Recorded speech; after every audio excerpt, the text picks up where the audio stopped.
Hi, everyone. Hello. I am so happy to be here again. And I'm really excited to have another member of our group to come and talk to us and tell us more about what she does. She is amazing. She's a visionary, but I'll speak to you about her a little bit more in a second, just before I bring her in. First things first, for those of you who don't know, make sure that you give permission on StreamYard. There's a little link because otherwise we won't see who is commenting and saying what. We'll just see Facebook user says, so it becomes a little bit harder, and then I'll have to look down onto the monitor on my laptop. But I would want to avoid that if I could. But the other thing is, towards the end of the interview, I will invite you to ask questions. And yes, I'm really excited. I won't let our guest wait any longer. And yes, I'm going to bring her in now.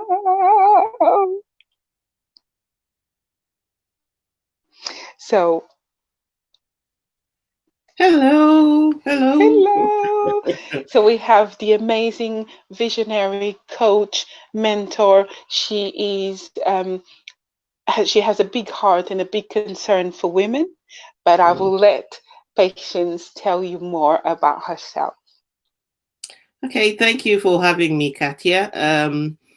I really am excited to be here. My pleasure. I feel like I've been with you for ages in terms of the journey. So, yeah, my name is Patience Ogunbona, and I'm a transformational coach. I tend to use that as my first title because that's what's the key thing for me in my heart is that I believe transformation is everybody's birthright, and so you've got to claim it. And my my goal in life is to help people claim their transformation journey. But I'm also a corporate and business trainer. I'm DISC certified to help people discover their strengths and personality and how they can use that in their life and in their business.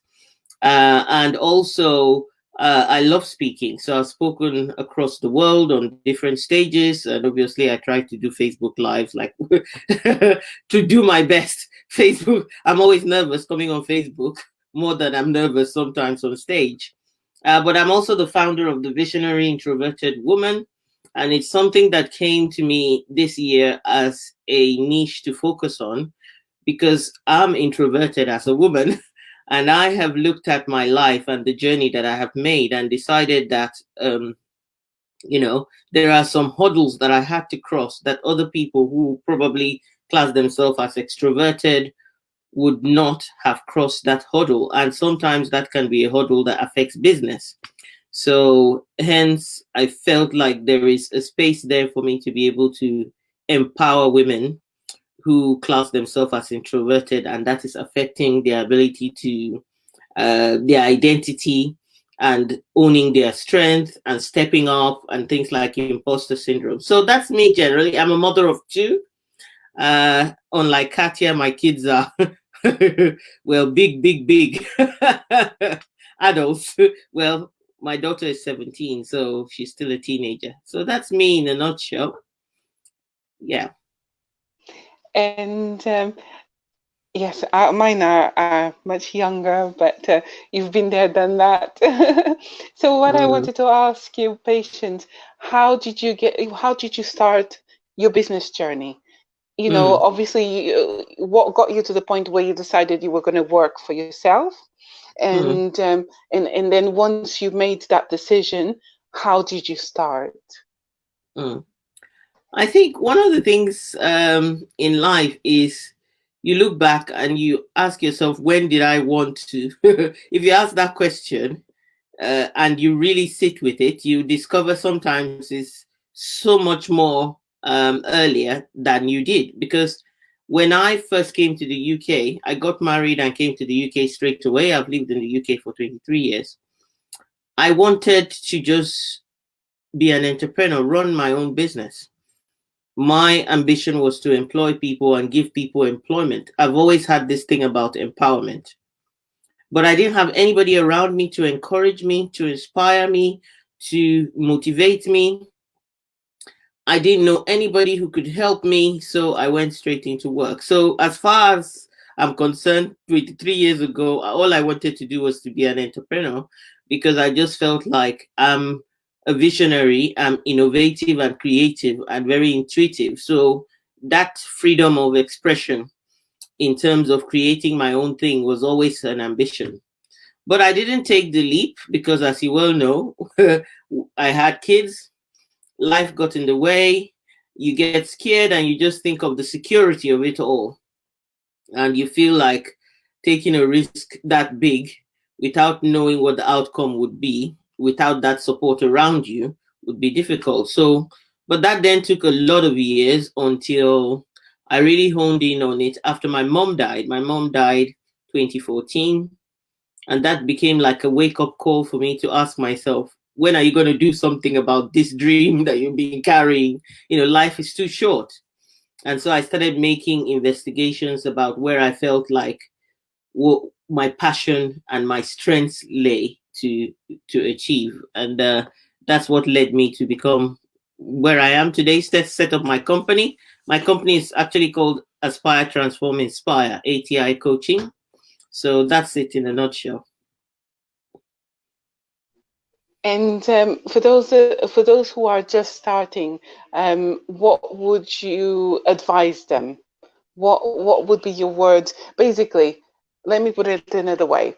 If you had to have a few words for your younger self, what would Mm. you say?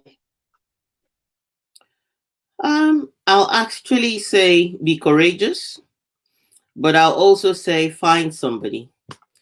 It's always a false sense of pride to think, oh, I can go and do it all by myself.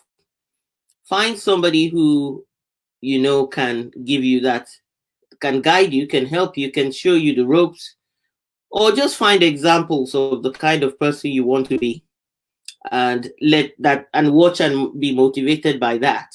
That's the starting point. I would say it's always wise not to go by reaction. So some people just say, I've had enough, and they jump out of work without anything solid. And it's such a big, massive risk. So I would say have a planning, patiently plan your exit from work if you're working, so that you have a cushion that doesn't cause you to have anxiety before you take the leap. So that when you take the leap, you have a bit of a cushion to actually take the risk and do what you want to do. That's what I would say. Yeah. That is so important because a lot of times people get really excited. We get that buzz of, oh, I found what I want to do. I found my niche. I found my thing, my calling. And then they get all in and they think, oh, I'm going to quit my job and I'm going to do this. And, sometimes if they have the means to do so, fair enough. But people forget that entrepreneurship is not something that will be taking all taking It's a not a year to set sprint. up. Yes, no, It's no, a it's not. marathon. Yes. So it's very, very wise words to plan Mm, your exit route. And mm. you remember how it was to be a mum and to do the things like look after your little ones and to start the business. How was that for you? I think first I have to say I celebrate those of you that are doing this as moms of young children, because that was part of the fear I had. Was I couldn't I had nobody to help me. Like, my mom wasn't close by, I couldn't afford childcare, and I had to choose. So I was doing professional exams and all that kind of thing as well. Then, because my background is, I'm a chartered accountant, chartered internal auditor. So in terms of the corporate world, I did everything I needed to do there just to keep progressing. But it's actually quite challenging. And even for me, it was challenging. And I had to actually, at some point, when it became almost like my husband was working far away, and I was also then trying to chase my career. So we were both career driven, and we're going for it more or less to create that base and foundation of wealth for ourselves. But On the other hand, the children were actually suffering. So I'll be at work and there'll be road works. My children will be the last to be picked up from nursery. I had to make a decision and go part time, because I said to myself, what do I want? And I always think of that as, what do you really want for life? So I wanted it all. I'm the kind of person who believes you can have it all, which is which is an interesting belief, but I always work to see that I can. That means find that balance. The children don't suffer because of what I'm doing. So I couldn't have added any business to it. I think it would have been. So I'm just kind of celebrating mothers that do it all. You're really my champions and my heroes, I have to say. But yeah, finding that balance is very important because you don't want to miss the kids growing up, but at the same time you don't want to take your foot off the pedal of really pursuing your dream with passion. You are the only one who knows how to, or what balance looks like to be able to achieve it. Yeah.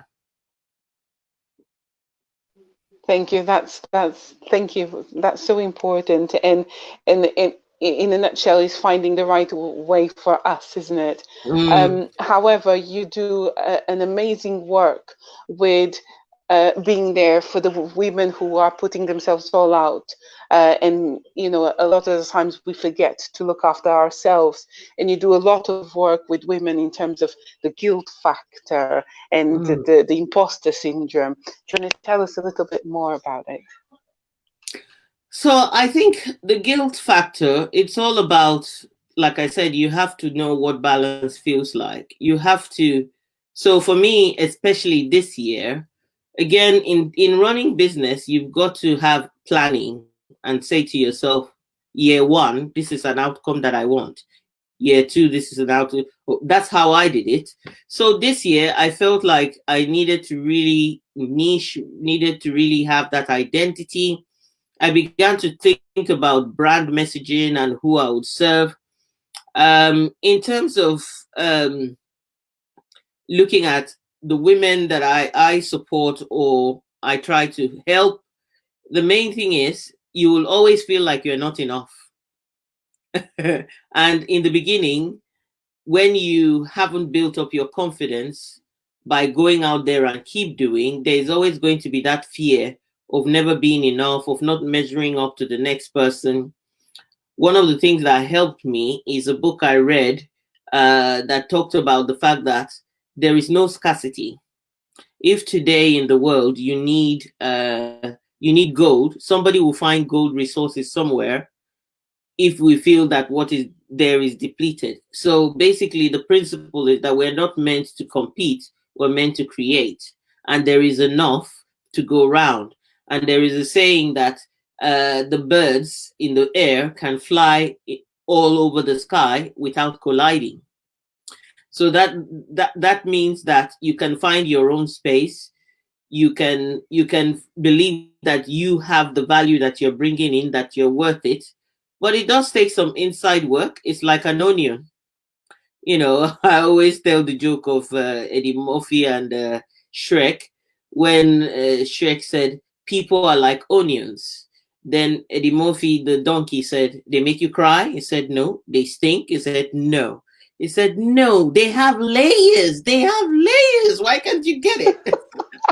I so, love it. I absolutely love it. so it's peeling back the layers to understand, why do I feel inadequate and Yes. what can I do to make myself adequate. And the truth is, if you feel like there is a gap in your knowledge and skill, by all means, admit it to yourself and go get that gap filled. And the more you do that, the more confidence comes through. So that's the way I see it. Mm. Yes. We have the lovely Hannah, and she is agreeing. She's mentioning how hard it is to balance work and children. Hi, Hannah. Hi, And we Hannah. have Kiuna, and I'm hoping I'm saying the name properly. And she's saying that she absolutely agrees that striking a balance is difficult and comparison is the thief of joy. And Yes, that is so, so exactly. true. And one mom versus the other. What I know is that the best part of life is when you have a support network around you. And the support network might just be your husband. What I would say is Mhm. your husband is not psychic. If you have a partner or a husband, the main thing is you might have to train them in how they can provide you with support. So I would say Yeah. that one of the unique things about me and my partner or my husband was we kind of did a tag team, like when you do relay. So I decided, okay, both of us can't be at this thing. The children will Mhm. suffer, and we really need the children to have a balanced life. So you go off and do your thing. I'll do part time. I'll look after the kids. They'll be comfortable. But remember, I'm waiting for you when you've settled down and you've got all your degrees and whatever you want and you found the position, slap my wrist and I'll go do my thing. And that is exactly that's exactly what we did. So now he's supporting me to do what I'm doing because I've supported him to do what he needed to do.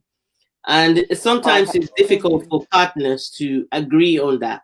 But if you can find that kind of balance, it means the children don't really suffer, but also Yeah. you are able to kind of relax and accept less. I'm able to take less income because I work less.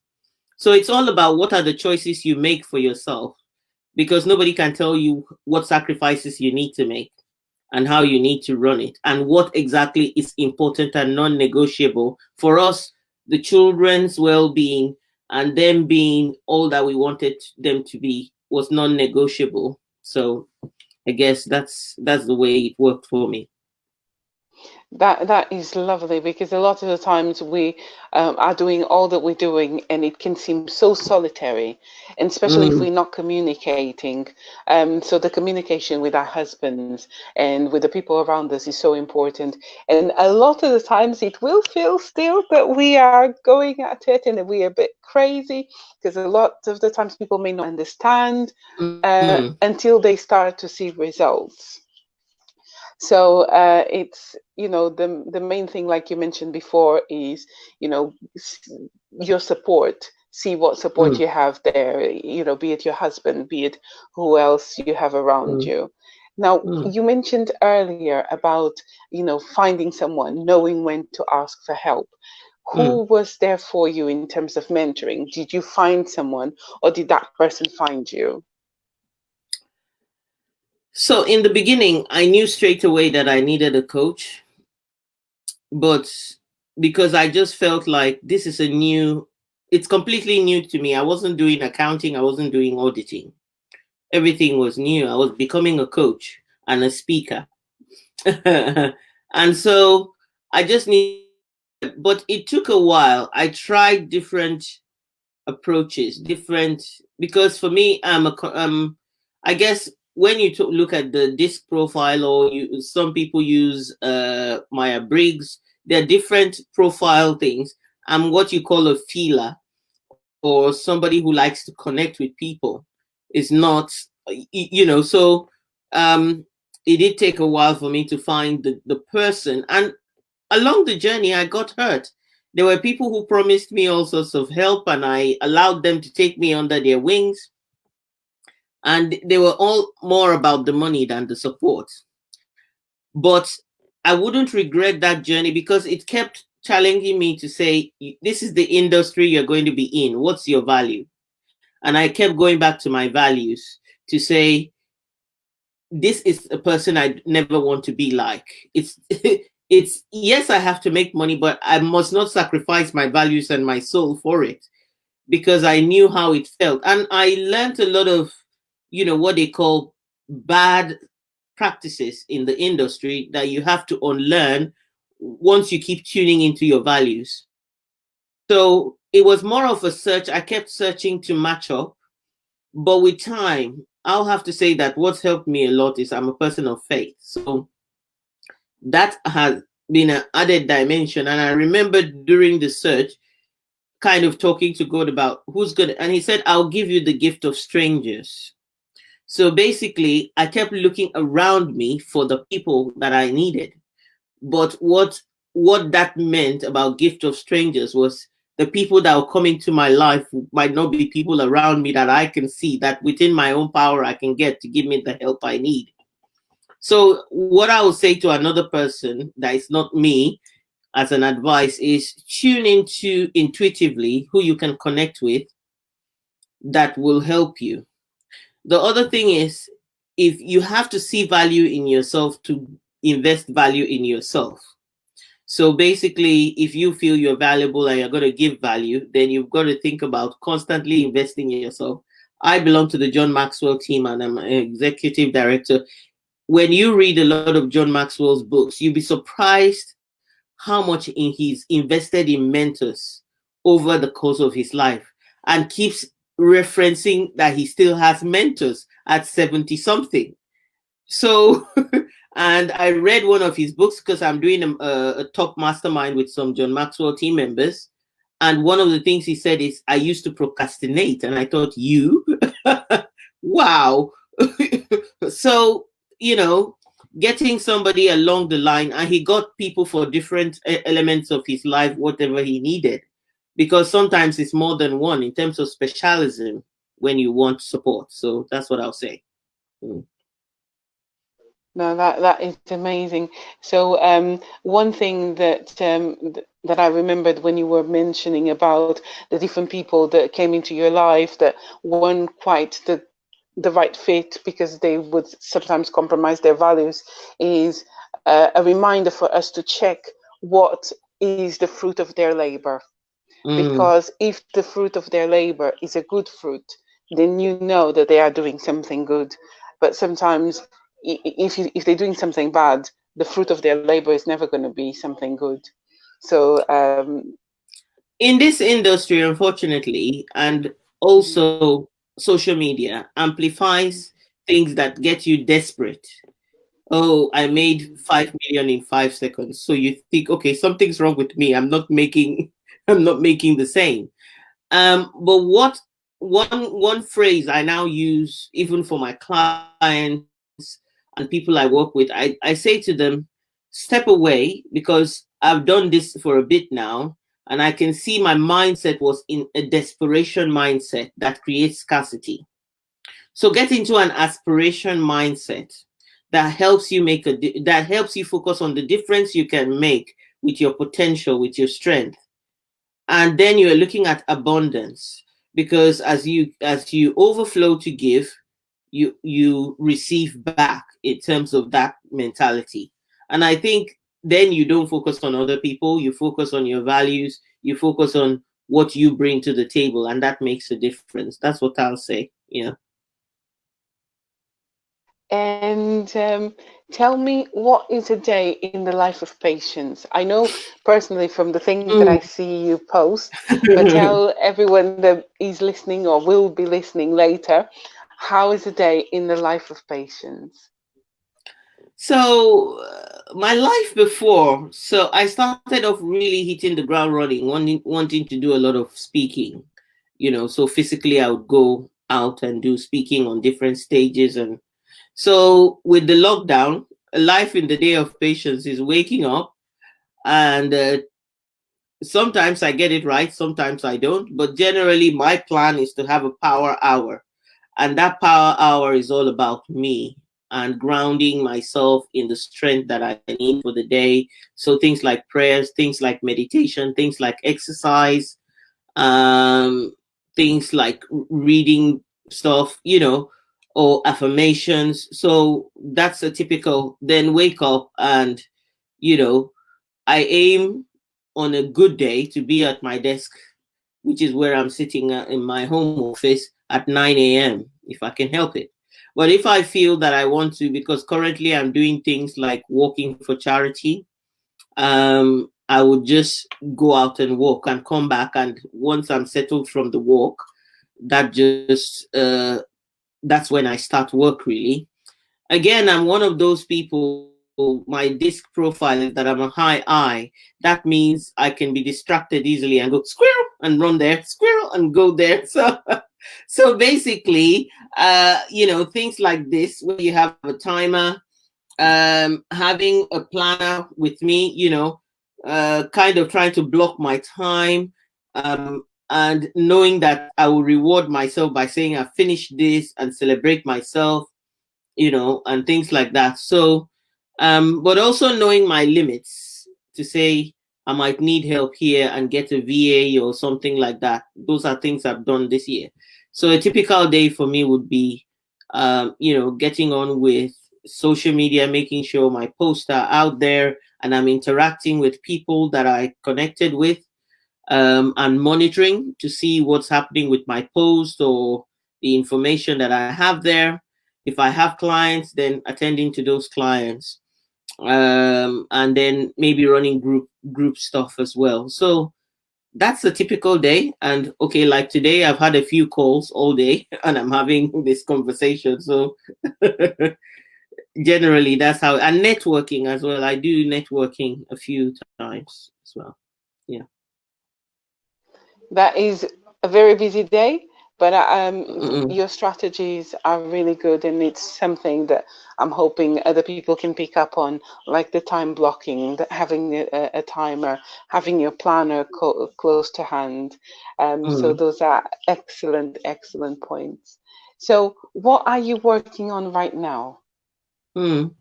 So right now, um, two things. One is my membership, which I call Women's Vibe. So basically, it's gonna be you access and you have resources there for you, but also you get coaching within it as well. So it's quite an interesting mix, and it allows you to have the access at an affordable level that you would have if you were to go down the route of doing the one-to-one coaching. But at the same time, it's a combination of having personal development. You're having life and business coaching, you get community. So I'm working on that membership to start on the 1st of July. So that's my focus. I guess after that is done, like I said, I'm a corporate trainer as well. So as people begin to go back into business, then in July, focusing on going back into corporates and speaking and training and all that stuff. But the membership is my heart's desire to release that to help, and it's called Women's Vibe. So Vibe means visionary introverted business empowerment, really. So and it's lots of resources, not just resources, but like I said, time and sessions for coaching and training within a group setting. So that's what I'm working on. Very scary, very, and I've also just released my self sabotage, free resource as well, which was something I was working on. Which and my website, I'm revamping everything. It's kind of interesting how within the last 3 years I've made a lot of pivots and changes just to get to where I feel comfortable and feel aligned. And that's an interesting journey. So, yeah, that's it for now. I had a look at your self sabotage resource, and it's absolutely brilliant. So, towards Thank the you. end, I'm going to put the details of where people can find you so that they'll Thank be you. able to also get hold of it. Mm, And I definitely recommend, because that's something that it doesn't matter whether we have just started or whether we've made millions, we will always be having elements of self sabotage. We'll mm, always be feeling at times like we have the imposter syndrome. That mm, Maya Angelou, even mm. after receiving quite a lot of awards, she also confessed in an interview, I think it was, and that she felt like she could be found out at any time, Yeah. because at times we just doubt what we have to present to the world. Yeah. So I definitely recommend people go in and grab the resource, because it's very good information and very well put together. So, Thank you. Mm. Patience, what's next for you? Aside from your um, 1st of July launch and of Vibe, and aside from the support for corporate side of things, what's next in the pipeline for you? Well, I want to kind of see that those two are nicely embedded this year because this is like the growth year for my business. But I still then would pick up my ambition to do my speaking. to really get on stage and spread the message, spread the whatever my message what's spreading is to people. So that is one key thing that I'm hoping that before the end of the year I'll get right into it. And one of my ambitions is to do a TEDx talk. I would love to have a podcast, so that might come alongside the corporate work. Once the membership is sorted, then I would love to do the podcast.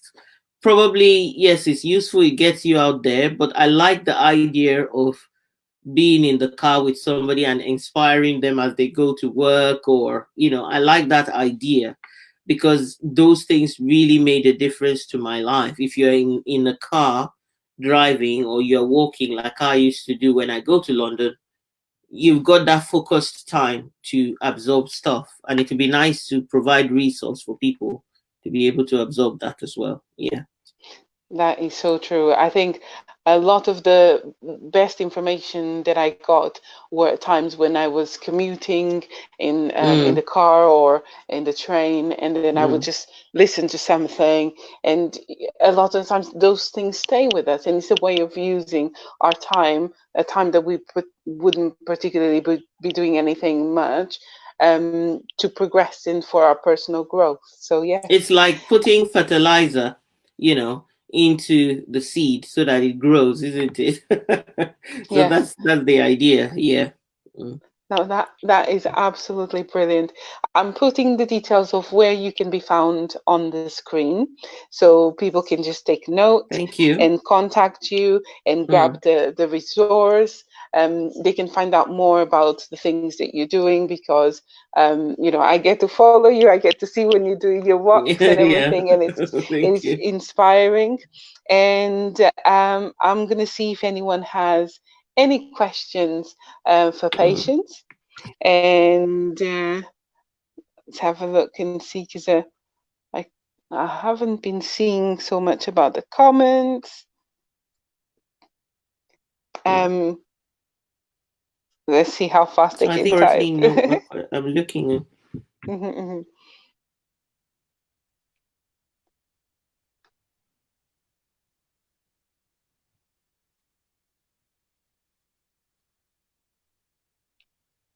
Well, nothing yet, but Yeah. that's fine. If in the meantime, while we're still chatting, if something comes up, then we'll address it. Mm. But the other thing I wanted to ask you, I know it's a bit of a contentious issue, is how have you been feeling these days with everything that is happening in the media, with the Mm. whole George Floyd? Mm. Um, so if you have any words about that, that would be lovely. I think that when I did the video with my son about it, it was because he talked a lot about active listening. And when you're a coach, that's a tool that you really need to hone in on and learn. So when he started talking about it, I thought that's interesting, because and he said, "Oh, we learned it at school, and it's something that I believe that people need to do more of." Mhm. So it's not more about listening to answer, is listening to hear what the other person is saying, and to get clarity on their perspective, and to throw back a question that allows you to then understand even more what they're saying. And he's saying, and we were talking about the fact that leaders need to listen a lot more to that now. But also, I think whether Black Lives Matter or all lives matter, what's important is to look at who in the human race is actually facing a lot of challenges at the moment, and how Mhm. humanity can step up and support. It's like with COVID-19, all of humanity had to step up.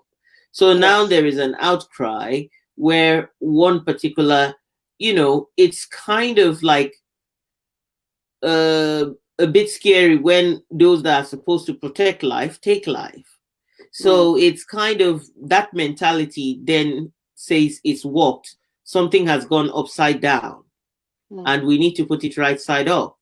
And I've Mm. been sharing I shared one video last week. I don't think there were a lot of people who clicked onto it.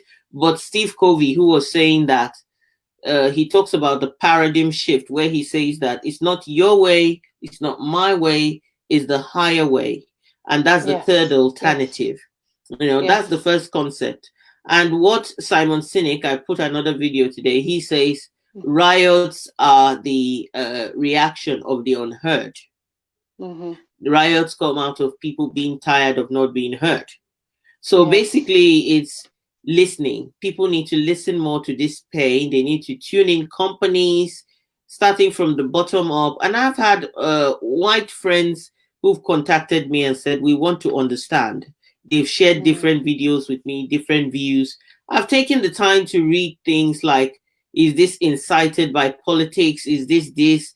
I've taken the time to read all sorts of things they write about George, or, and taking the time to um, understand, so that when I'm also trying to give my Mm-hmm. view and Mm. also trying to contribute to the conversation, I'm doing it from a place of clarity and understanding. Yes. I'm Yes. very strongly believe as well that the black man has to stand up for himself or herself. So that means Okay. that we have to also look at ourselves, because sometimes one concept I can use is that when when you get bullied a lot in the playground, it's not your fault, but sometimes what the bully is looking for is the person that is showing that weakness, and then they Yes. feel that they are strong. So we need to strengthen ourselves as black people. We need to support ourselves more as black people. We need to take responsibility for the things that are not working in our societies, so that we too can be proud. Because the moment we're not, and there's a lot of deprivation, I agree, and a lot of blocking. And this noise that is being made is going to make sure that, hopefully that blocking and that deprivation, those that are in places of authority and leadership are going to be able They to can. create opportunities for people Yes. of Yes. that are black, or. So, Yes. So we have Winnie as well that has joined us, and Kiuna has a question for us, which is any recommendations, and this is going back onto the question part, any recommendations for mm. those wanting to switch careers?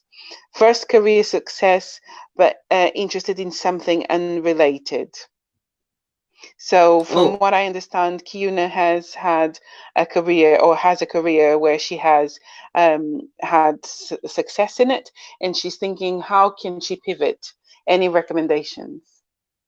so the best approach I had to pivot was I actually did my personality profile test. I did that before I took the leap. Not because I had already started my coaching training, and I had already decided I was going to leave work. But as soon as I left, I got a temperature. I was like, oh God, what have you done? Oh, So I put in my application. I was going back to work like a safety net. But fortunately for me, I had done this test that showed that where my strengths lay, was not mhm, in what I was doing as my employment. And if I carried on that way, I wouldn't be fulfilled. And I was able to use that information because I called up my friend who did it for me at the time. And we were able to look at it and analyze it. And that gave me confidence that I was making the right decision. So similarly, I do that for people, like this personality test. It's good to do it to kind of understand where your strengths lie. So if you're struggling with which direction do I need to go? And I have all these options because I'm multi-talented. You probably do that to have an idea of where your strengths lie. But like also a if you're personal SWOT, yeah, like not a a personal SWOT. SWOT. So disc is what I Hmm. use for people, Hmm. and it just tells you your strengths, your communication style. In the John Maxwell team, we have one that's an entrepreneur disc that really tells you where your strengths lie. But aside from that, when you're looking at, okay, I want to live a career that I'm very successful, and I want to do something different. The reason why that is because you are not operating in your place of strength, even though you were successful in the career. You just feel that there is more potential in you, and maybe there is something there that you'll enjoy more because that is where your core strength is. And take for example, for me, I was in accounting and I was doing a lot of figures, but my this personality shows that that's the lowest part of my personality, is sitting down and keep doing figures.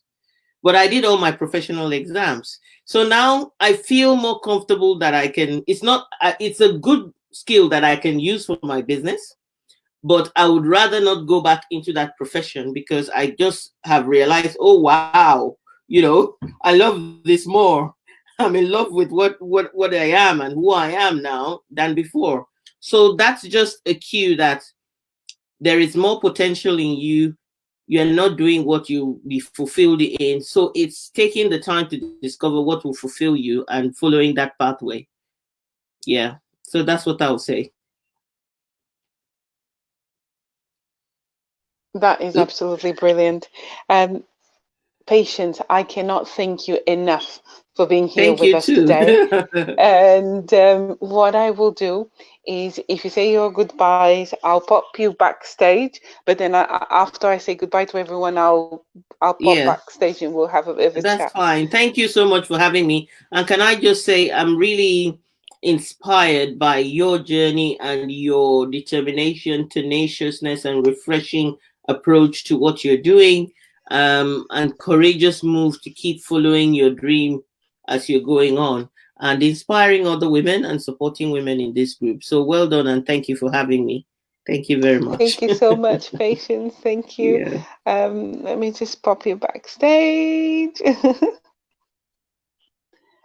And there you have it, everyone. You heard the lovely Patience, and in the video you'll find where to find her and the resources that she has available.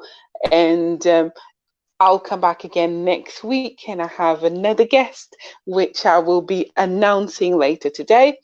And yes, have a lovely, lovely, lovely evening. I absolutely loved being here, and I will chat to you very soon.